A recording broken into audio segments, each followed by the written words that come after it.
and so it was very difficult to try to get the work to the men who needed it the most, A, because I was a woman editing it, and B, because it's almost taboo for men to talk about masculinity.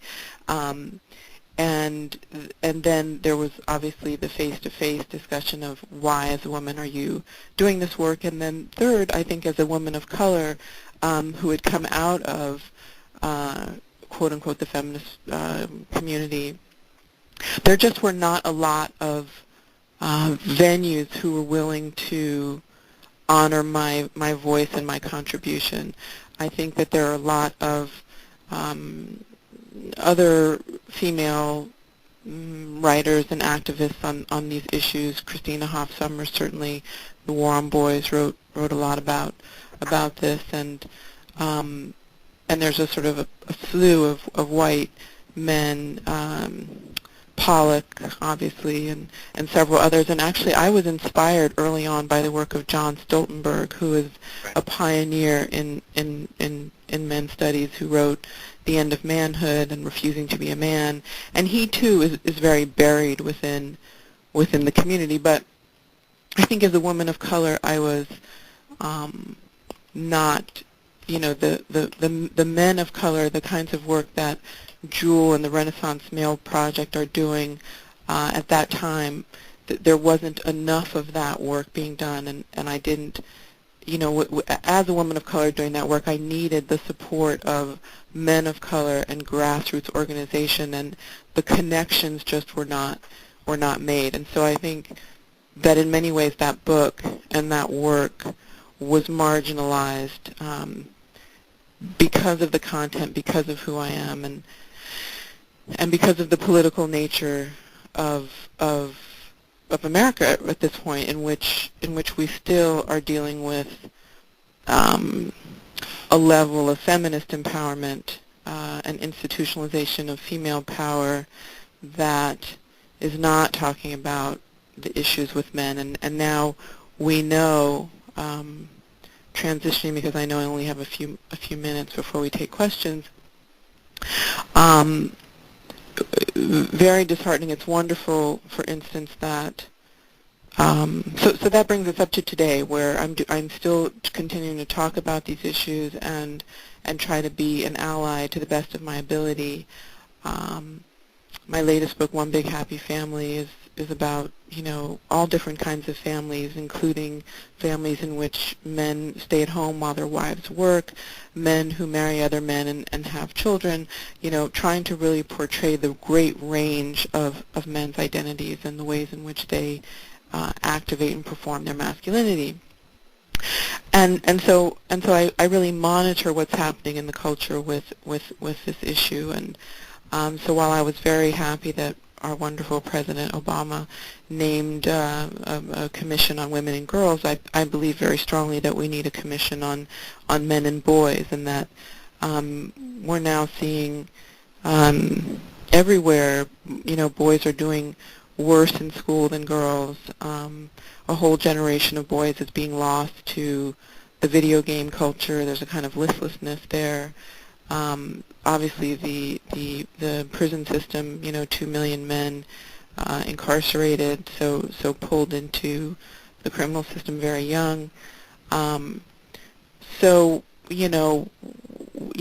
what are we doing now to talk about this? We can no longer go in and say, girls are performing poorly and we must focus on empowering girls. It's time to say, what about these systems are not working for boys, and how can we do better for boys? Because we don't want to lose, on behalf of women's empowerment, we don't want to lose their potential partners and allies. That is not the goal. The goal is partnership, health for all, a more equitable society, and a world in which human beings can evolve to their highest potential, irrespective of their anatomy or their skin color or their religious beliefs, etc. So I guess that brings me to what I think about feminism and men within feminism. I think I really believe that the kind of discussions that we need to have at this point are, in a sense, post-patriarchal and post-feminism, and post-feminist, I guess you could say, because as women, especially in our cultures, gain more power and access to wealth, etc. I mean, obviously, it's still not, we don't have parity, but we have women's institutions that are extremely influential. That the workforce is made up now of, we're seeing, especially with this depression, more and more women in the workplace, men losing their positions in the workplace. So I don't think that we can talk about, we can talk about patriarchy, but we can't refuse to acknowledge that on a certain level we are in this morphing post-patriarchal transitional period.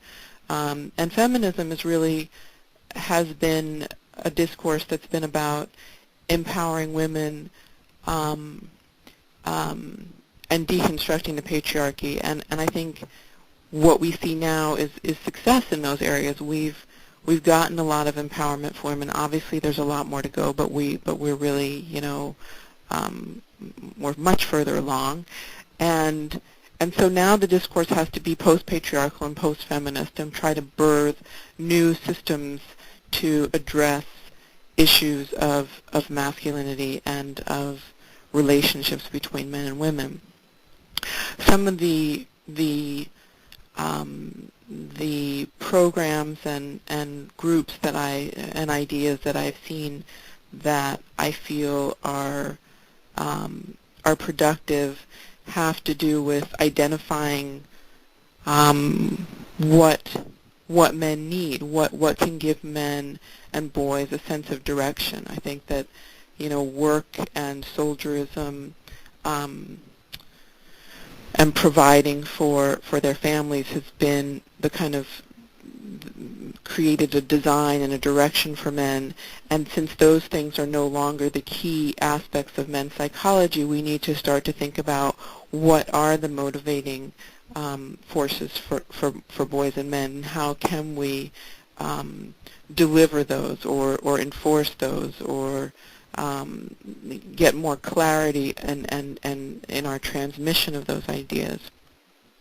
And I think those, have to be addressed within the parental discourse, an understanding of the relationships that men need to have as children with both parents, the kinds of things they need to learn from their fathers or men in their extended family and from their mothers. We don't have rites of passage. I think men really need that to sort of give meaning. I think we need to think about how men are taught in schools, boys are taught in schools. We need to do more research into how they learn and what we need to do to make learning environments better for boys. Obviously, we need to be thinking about the context in which boys are raised in terms of socioeconomics and access to resources. But just generally, we need to be more conscious of the fact that boys are at risk at this particular point in time. I was recently asked to speak in Sweden on this issue, and one of the things that struck me is that men there, Sweden, if many of you probably know, is considered one of the most egalitarian countries in the world, if not the most egalitarian country in the world. And so you see a tremendous number of women in positions of power. And when I talk to many of the men there, they talk about, there was a term that they used. I think it was like something like loser, that there was a whole movement of men who felt that they had no purpose, that they had been kind of replaced and they were floundering. And I think that, and I was actually invited by a group of women managers to discuss how to reach men and what they could do to support men. And it was like it was fascinating, but it was and for most of us it seems so far-fetched, but I think it's something that we need to think about in terms of our culture.